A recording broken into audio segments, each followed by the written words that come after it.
There are quite a few people running. Why are you the best choice for voters here in Pennsylvania? I'm the candidate that's battle tested in Pennsylvania true. And what I mean by that is I'm a Pennsylvania kid, grown up in Pennsylvania, born outside of Pittsburgh, grew up in Bloomsburg, and I've had the great American dream in terms of the way I grew up and the hunting and fishing and working, baling hay, and then ultimately going to West Point, and then serving in the military in the 82nd Airborne, combat veteran from Iraq, and then coming back to Pennsylvania. I spent a decade in Pittsburgh. I joined a company, I ultimately led that company as a CEO and was a job creator. And so for me, I've lived the American dream, and Pennsylvania has given me that dream. And I want to give back and make sure other people get that American dream. And so that's why I'm running for the Senate. So I know that you grew up here in Pennsylvania, but where do you live now? Now I live between my farm in Bloomsburg, Pennsylvania, and a home in Pittsburgh.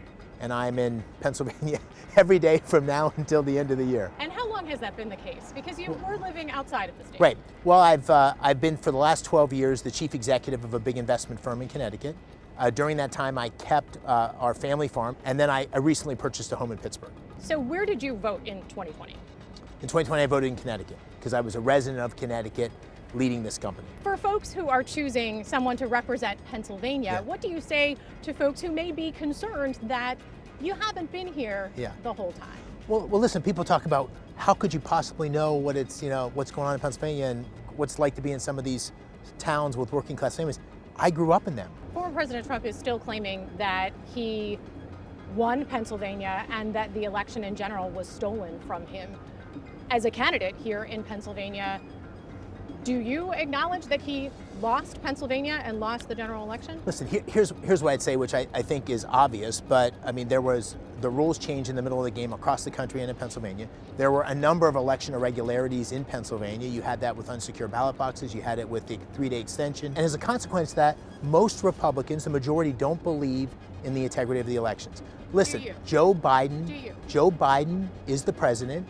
And we need to look forward and elect a great senator in 2022 and a great president in 2024. Are there things that you would propose as a senator when it comes to immigration? What would you like to see? I think if you go across the Commonwealth of Pennsylvania and you talk to people, the lack of secure borders, the illegal immigration issue is a huge issue. Illegal immigration has increased by 5-fold in the country. Is huge consequence for Pennsylvanians. It's leading to the rise we have in fentanyl and crystal meth. It's creating challenges in sanctuary cities like Philadelphia, where you see the murder rate and the crime rate on the rise, and it's affecting the local economy. Now, in terms of legal immigration, I'm a huge supporter of legal immigration. My wife is a legal immigrant. She came to this country. She was Egyptian, persecuted in Egypt as a Coptic Christian, and came to Texas and has lived the American dream. So we have to have a great and vibrant legal immigration system, but it's crucial that we secure our borders. That's what any sovereign country does.